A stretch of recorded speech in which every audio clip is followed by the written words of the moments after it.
Hello साथी, नमस्कार। मैं रोशन यादव आप सभी को बुलंद बिहार स्टडी चैनल में स्वागत करते हैं। साथी, आज के सेशन में हम लोग क्लास 10th के प्रश्नावली 8.1 से कुछ क्वेश्चन पर बात करेंगे जो त्रिकोणमिति के रेशियो से रिलेटेड है। तो आइए सबसे पहले हम लोग क्वेश्चन को समझने का प्रयास करते हैं। क्वेश्चन आपका इस प्रकार से है, त्रिभुज एबीसी में जिसका कोण बी समकोण है, यदि tan A बराबर 1/√3 तो निम्नलिखित का मान ज्ञात करें। यहाँ एक त्रिकोणमिति रेशियो का वैल्यू जो है दे दिया है और बाकी यहाँ sin A cos C plus cos A sin C का वैल्यू निकालना। इस तरह से दूसरा क्वेश्चन है। तो इस चीज में हम लोग पहले समझने का प्रयास करेंगे जो कुछ दिया हुआ है। यहाँ लिख लीजिए गिवन, हिंदी में लिख देते दिया हुआ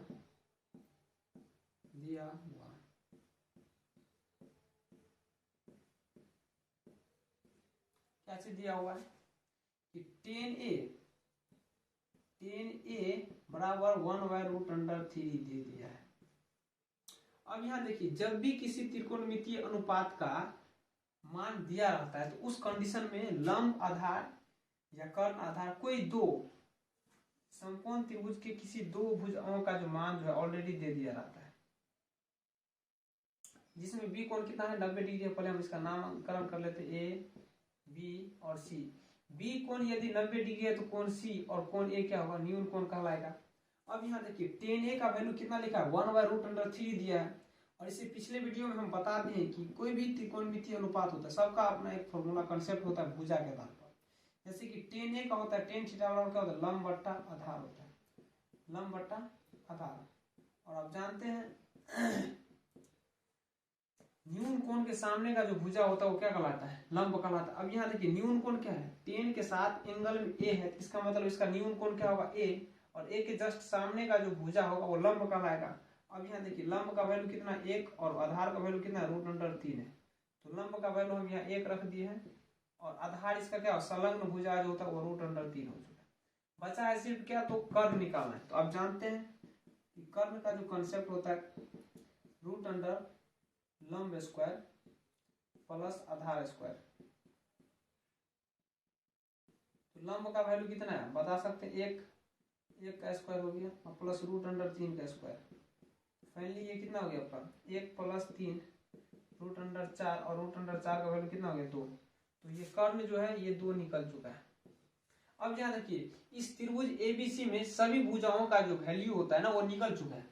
अब हम किसी भी त्रिकोणमितीय अनुपात का जो है वैल्यू आराम से निकाल सकते हैं। अब प्रश्न आपका क्या दिया है, प्रश्न है आपका कि sin A cos C, sin A cos C plus cos A sin C का वैल्यू क्या होगा। यहाँ जो खेल है ना तो सिर्फ न्यून कोण को लेकर के कुछ चेंजिंग हुआ है। अब जानते हैं कि ये sin A है, ये क्या है sin A। तो sin A न्यून कोण क्या है A है। अब sin थीटा का जो भुजा के आधार पर जो फॉर्मूला होता है क्या होता है, लंब बट्टा क्या होता है कर्ण होता है। तो लंब इसका क्या होगा, A के जस्ट सामने का जो भुजा लंब कहलाएगा, ये आपको हो गया BC और कर्ण क्या है इसका AC होगा इनटू cos C। तो न्यून कोण क्या है C है और cos थीटा का कंसेप्ट क्या होता है लंब, सॉरी आधार बटा क्या होता है कर्ण। आधार इसका क्या है संलग्न भुजा BC है ना, तो यहाँ BC लिखिए और इसका कर्ण क्या होगा, कर्ण तो चेंज नहीं होता, ये AC हो गया प्लस cos A है, न्यून कोण क्या है A। अब A के जस्ट सामने का जो भुजा होगा वो लंब कहलाएगा, संलग्न भुजा क्या होगा इसका AB है, आधार क्या है AB है। तो cos थीटा का कंसेप्ट होता है कि आधार बटा कर्ण। तो आधार इसका कितना है AB हो गया, कर्ण AC रहेगा गुना sin C है, न्यून कोण क्या है इसका C के जस्ट सामने का भुजा क्या कहलाएगा लंब कहलाएगा। और sin थीटा का कंसेप्ट होता है भुजा के आधार पर लंब बटा कर्ण। लंब इसका AB और कर्ण क्या होगा AB बटा कितना हो गया AC हो गया। तो फाइनली आप यहाँ देख सकते हैं कि ये BC का स्क्वायर बट्टा हम क्या हो गया AC का स्क्वायर प्लस AB का स्क्वायर बट्टा हम क्या हो गया AC का स्क्वायर। BC का वैल्यू कितना है बता सकते हैं 1 का स्क्वायर कीजिएगा तो क्या होगा 1 ही होगा। AC का वैल्यू कितना है 2 का स्क्वायर कर लीजिए प्लस AB का वैल्यू कितना है √3 का स्क्वायर कर लीजिए और AC कितना है 2, 2 का स्क्वायर कर लीजिए। तो फाइनली यहाँ जो वैल्यू आने वाले 1/4 प्लस 3/4, 4 का लघुत्तम 4, 1 + 3 कितना हो गया 4, 4/4 कितना हो गया 1 हो गया। इस तरह से हम लोग इसका वैल्यू जो है आसानी से निकालने का प्रयास किए हैं। सिमिलरली इसी तरह से क्वेश्चन नंबर जो 2 है ना, वो भी इसी तरह से सोल्व होने वाला है। तो हम यहाँ स्पेस प्रॉब्लम के कारण कुछ हटाएंगे, इसी क्वेश्चन को हम हटाते हैं यहाँ से।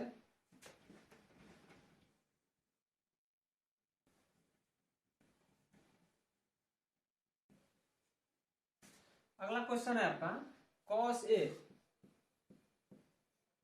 A cos C minus sin A sin C। हम एक फॉर्मूला हम यूज करने वाले हैं जो बार बार हो सकता है आप लोग को दिमाग में नहीं होगा। cos थीटा बराबर क्या होता है, भुजा के आधार पर आधार बटा कर्ण होता है। क्या होता है, आधार बटा कर्ण। और sin थीटा बराबर क्या होता है, थीटा मान लीजिए ये न्यून कोण है, sin थीटा बराबर होता है लंब बटा कर्ण होता है। यदि न्यून कोण चेंज है तो उसका लंब और आधार एक्सचेंज होगा, कर्ण कोई परिवर्तन नहीं होता है, कर्ण में किसी भी तरह का परिवर्तन चेंजिंग नहीं होता है। तो आइए हम सबसे पहले न्यून कोण के आधार पर सारा वैल्यू पुट करते हैं। cos A है, न्यून कोण क्या है A, और जानते हैं कि न्यून कोण के जस्ट सामने का भुजा क्या कहलाता है लंब, और संलग्न भुजा आधार, ये AB कहलाएगा। तो cos का क्या होता है आधार बटा कर्ण, आधार इसका क्या होगा AB होगा, और कर्ण क्या होगा AC गुना cos C है, cos C, C के जस्ट सामने का भुजा लंब, ये हो गया आधार, आधार इसका क्या होगा BC हो गया, कर्ण होगा AC, माइनस sin A है, तो sin A सामने का भुजा लंब BC का लाएगा, और इसका कर्ण क्या होगा AC होगा। sin C है, न्यून कोण C के जस्ट सामने का भुजा लंब का लाएगा, और sin थीटा बराबर लंब बटा कर्ण होता है, तो लंब इसका क्या होगा AB, और कर्ण क्या होगा इसका AC। हम जानते हैं इसको हम गुना कर सकते हैं AB गुना BC, AB गुना BC, और बटा में क्या हो गया AC स्क्वायर हो गया, माइनस AB गुना AB गुना BC कर दिया, बटा में क्या हो गया AC स्क्वायर हो गया। यहाँ AC स्क्वायर लघुत्तम के आधार पर हो गया AC स्क्वायर, और यहाँ AB गुना BC, AB गुना BC, AB गुना BC माइनस है ना, माइनस कीजिए आप AB गुना BC, माइनस कीजिएगा तो क्या होगा 0, बटा में AC का वैल्यू कितना हो गया, जो भी वो क्या कहलाएगा 0 कहलाएगा। तो बिना वैल्यू पुट किए हुए इसका आंसर जो है ऑलरेडी निकल चुका है। अगर यदि आप वैल्यू भी पुट करेंगे ना, तो AB का वैल्यू कितना होगा √3, यहाँ वैल्यू पुट कीजिए, AC का वैल्यू कितना हो गया 2, फिर BC का वैल्यू पुट कीजिए 1, और AC का वैल्यू पुट कीजिए 2। इसी तरह से वैल्यू भी पुट करेंगे तो उसका रिजल्ट क्या होगा 0 ही होगा। तो फाइनली हम इसी तरह से दोनों क्वेश्चन को काफी इजी तरीके से सोल्व करने का प्रयास किए। अब इसके अगले क्वेश्चन नंबर 10 पर हम बात करेंगे। इस क्वेश्चन को आप नोट कीजिए। अब हम बात करेंगे प्रश्नावली 8.1 का क्वेश्चन नंबर 10। ये क्वेश्चन एग्जाम के पॉइंट ऑफ व्यू से काफी इंपॉर्टेंट है और इसको सोल्व करना काफी इजी है। आइए हम सबसे पहले इसको समझते हैं। क्वेश्चन है आपका त्रिभुज PQR में जिसका Q कोण समकोण है, जहां PR प्लस QR बराबर 25 सेंटीमीटर है और PQ बराबर 5 सेंटीमीटर है, तो sin P, cos P और tan P का मान ज्ञात करें। तो यहाँ देखिए जो कुछ दिया हुआ है सबसे पहले आप उसको लिख लीजिए सॉल्यूशन में। गिवन लिखिए या दिया हुआ। PQ बराबर कितना है, PQ बराबर आपका 5 सेंटीमीटर दिया हुआ है। PR प्लस QR का वैल्यू कितना लिखा हुआ है 25 सेंटीमीटर। यहाँ देखिए सबसे बड़ी बात यह है कि PQ का तो वैल्यू दे दिया और यहाँ PR और QR का कंबाइंड वैल्यू दिया हुआ है। तो जब भी कंबाइंड वैल्यू दिया रहता है तो पाइथागोरस थ्योरम के हेल्प से हम लोग दोनों का अलग अलग वैल्यू निकालने का प्रयास करेंगे। क्योंकि आप जानते हैं कि पाइथागोरस थ्योरम क्या होता है,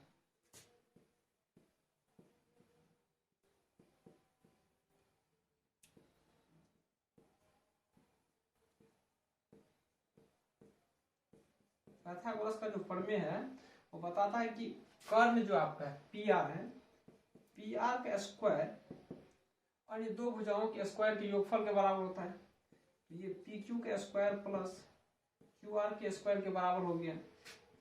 यहाँ पी आर और क्यू आर का वैल्यू दे चुका है, तो हम यहाँ देखिए पी आर स्क्वायर तो रहेगा ही रहेगा, और इस क्यू आर को भी उठा करके इधर ले आते हैं, तो ये क्यू आर स्क्वायर हो गया, बचा यहाँ सिर्फ क्या पी क्यू का स्क्वायर बच चुका है। ये ए स्क्वायर माइनस बी स्क्वायर का कंसेप्ट आप अलजेब्रा में पढ़ चुके हैं कि यदि ए स्क्वायर माइनस बी स्क्वायर रहे, इसका होता है ए प्लस बी इंटू ए माइनस बी होता है। वही कंसेप्ट हम यहाँ पर यूज करने वाले हैं। तो P R plus Q R एक बार प्लस के टर्म में होगा, एक बार माइनस के टर्म में होगा। और पी क्यू का वैल्यू कितना लिखा हुआ है, पी क्यू का वैल्यू 5 सेंटीमीटर लिखा हुआ है। तो यहाँ 5 का हम स्क्वायर कर देंगे तो कितना होगा, 5 से 25 हो जाएगा। और फाइनली आप लोग जानते हैं कि P R plus Q R का वैल्यू कितना लिखा हुआ है, 25 लिखा हुआ है। ये हम 25 रख दिए, और ये P R minus Q R बराबर कितना हो गया आपका 25। 25 मल्टीपल में है, तो इसको आप काट दीजिए यहीं पर या डिवाइड कर दीजिए, तब पर भी 1 हो जाएगा। तो P R minus Q R बराबर कितना हो गया, 1 सेंटीमीटर हो चुका है। अब यहाँ देखिए P R plus Q R का वैल्यू कितना है, 25 सेंटीमीटर। इसको इक्वेशन फर्स्ट मान लीजिए। P R minus Q R, इसका वैल्यू कितना दिखा है, 2। यहाँ पर आप पी आर का वैल्यू रिजर्व करके क्यू आर को उधर भेज दीजिए, तो 1 प्लस क्या होगा, क्यू आर हो जाएगा।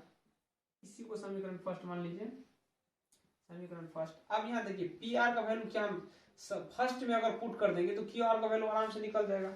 सेम कंडीशन यहाँ पर यूज करने वाले हैं, जैसे कि समीकरण first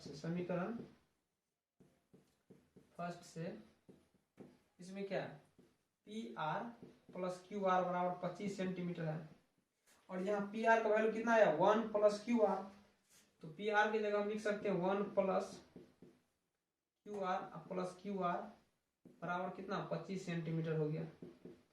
Q R plus Q R कितना हो गया, 2 क्यू आर हो गया, और ये 25 प्लस में ये 1 प्लस में इधर आएगा तो -1 हो गया। तो फाइनली क्यू आर बराबर हम लिख सकते हैं 25 माइनस 1 24, ये 2 इधर मल्टीपल में इधर आ गया, डिवाइड में कितना हो गया 12।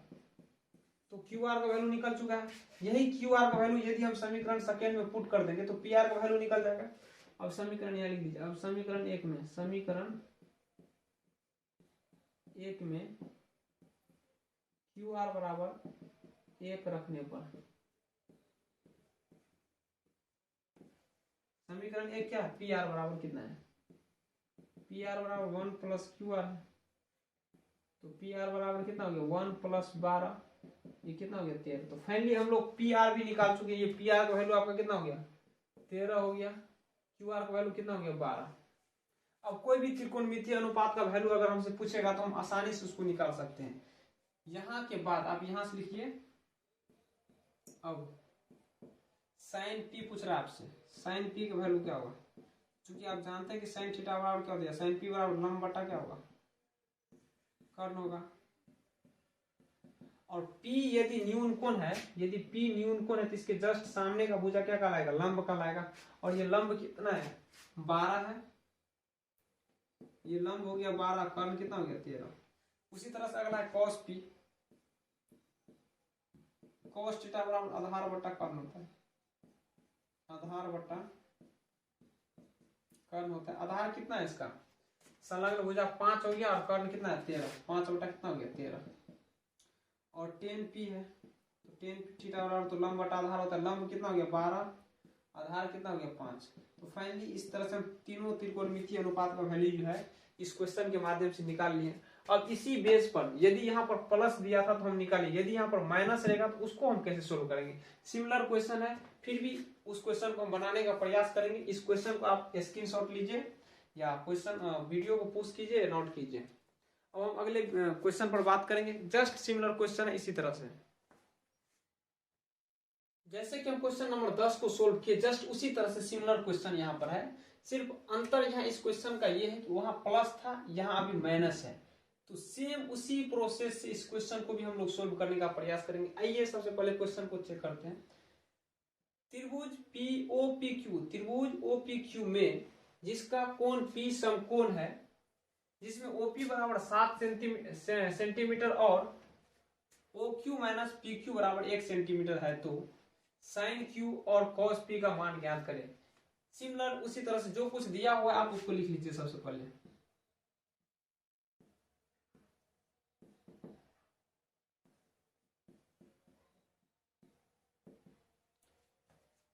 ओपी बराबर कितना है, ओपी बराबर 7 सेंटीमीटर हो गया। O Q minus P Q बराबर कितना है, 1 सेंटीमीटर है। अब पाइथागोरस प्रमेय चलेंगे हम, क्योंकि यहां देखिए जैसे कि ये फिगर आपके सामने है,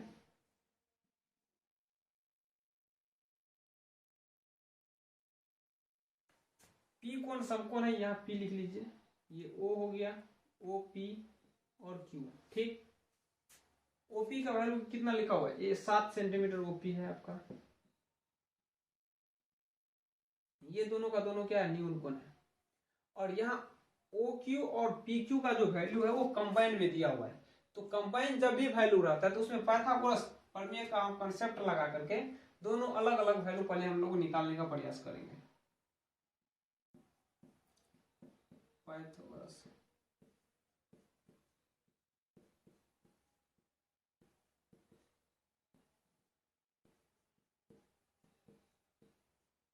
प्रमेय से, पाइथागोरस प्रमेय क्या होता है, किसी भी समकोण त्रिभुज में कर्ण स्क्वायर बराबर क्या होता है, ओ क्यू स्क्वायर बराबर होता है अन्य दो भुजा ओपी का स्क्वायर प्लस पी क्यू के स्क्वायर, यही होता है। और जानते हैं आप यहाँ ओ क्यू और पी क्यू का संबंध दिया हुआ है ना, तो ओ क्यू और पी क्यू को एक साइड कर लेते हैं, ओ क्यू का स्क्वायर माइनस पी क्यू का स्क्वायर बराबर क्या होगा, ओपी का स्क्वायर। अब जानते हैं कि A square minus B square algebraic concept के माध्यम से ए प्लस बी और ए माइनस बी होता है, O Q plus P Q हो गया into O Q minus P Q हो गया बराबर में ओ पी स्क्वायर। ओपी का वैल्यू कितना है, 7, तो 7 का स्क्वायर कितना हो गया, 49 हो गया। और यहाँ देखिए O Q minus P Q का वैल्यू कितना, 1 सेंटीमीटर, तो यहाँ 1 सेंटीमीटर यूज करेंगे, तो ये बचा आपको O Q plus P Q गुना 1 कीजिए आप, बराबर में कितना हो गया, 49। तो फाइनली यहाँ पर हो गया आपका O Q plus P Q बराबर 49 हो गया। इसको समीकरण सेकेंड मान लीजिए, ये समीकरण आपका फर्स्ट है।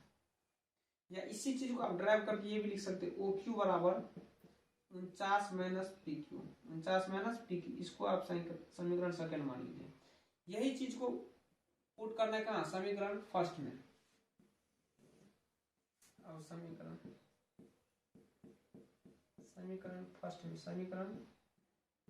फर्स्ट में ओ क्यू बराबर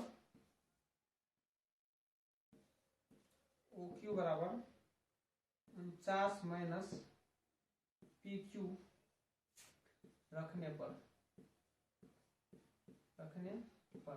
अब यहाँ देखिए पहला इक्वेशन क्या है, O Q minus P Q और बराबर में कितना, 1 सेंटीमीटर है। ओ क्यू की जगह कितना रखना है, 49 माइनस पी क्यू, और ये माइनस पी क्यू बराबर में कितना हो गया, 1 सेंटीमीटर हो गया।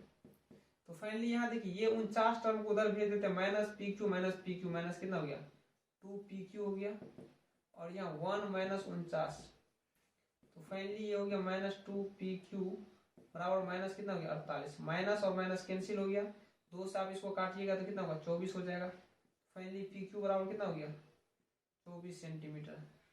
अब यही पी क्यू का वैल्यू यदि समीकरण सेकेंड में हम पुट कर देंगे तो ओ क्यू का वैल्यू भी निकल जाएगा। अब यहाँ लिखेंगे, अब समीकरण एक में, समीकरण सेकेंड में पी क्यू बराबर 25 रखने पर, पी क्यू बराबर 25 रखने पर, जैसे 25 रखिएगा तो ये ओ क्यू का वैल्यू निकल चुका है, ओ क्यू बराबर 49 माइनस 24, फाइनली ओ क्यू बराबर कितना हो गया, 25 सेंटीमीटर हो गया।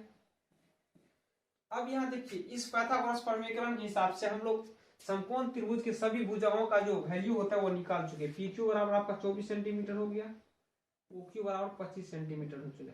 अब कोई भी त्रिकोणमितीय अनुपात हमें मिले उसको हम आसानी से निकाल सकते हैं, जैसे कि आप क्वेश्चन के अकॉर्डिंग यहाँ साइन क्यू और कॉस पी मिला हुआ है, इस चीज को हम यहां पर लिख लेते हैं। अब साइन पी, न्यून कोण क्या है इसका, पी है, और जानते हैं आप न्यून कोण के जस्ट क्या है, 1 मिनट, साइन क्यू लिखा हुआ है, पी नहीं होगा, साइन क्यू लिखा हुआ है, तो क्यू और न्यून कोण के जस्ट सामने का भुजा क्या कहलाता है, लंब होता है। और साइन थीटा, जो साइन का जो कंसेप्ट होता है वो लंब बटा क्या होता है कर्ण। तो यहाँ लंब कितना बन चुका 7 बन चुका और कर्ण कितना है इसका 25। उसी तरह से यहाँ cos p है cos p। अब यहाँ देखिए न्यून कोण Q था और यहाँ न्यून कोण क्या है P। तो P के हिसाब से हम चलेंगे, P नहीं लीजिए क्योंकि यहाँ P 90 डिग्री है, O ले लीजिए आप, O होगा, O हम ले लेते हैं O के हिसाब से चलेंगे। अब न्यून कोण जैसे चेंज हो गया तो लंब और आधार का वैल्यू भी क्या हो जाता है चेंज हो जाता है। अब यहाँ सबसे पहले देखिए कि O के जस्ट सामने का जो भुजा वो लंब कहलाएगा, cos का जो कंसेप्ट होता है वो आधार बटा कर्ण होता है, तो आधार इसका कितना होगा 7 हो जाएगा और कर्ण कितना होगा 25। तो फाइनली हम लोग ये दोनों वैल्यू निकाल लिए काफी इजी तरीके से।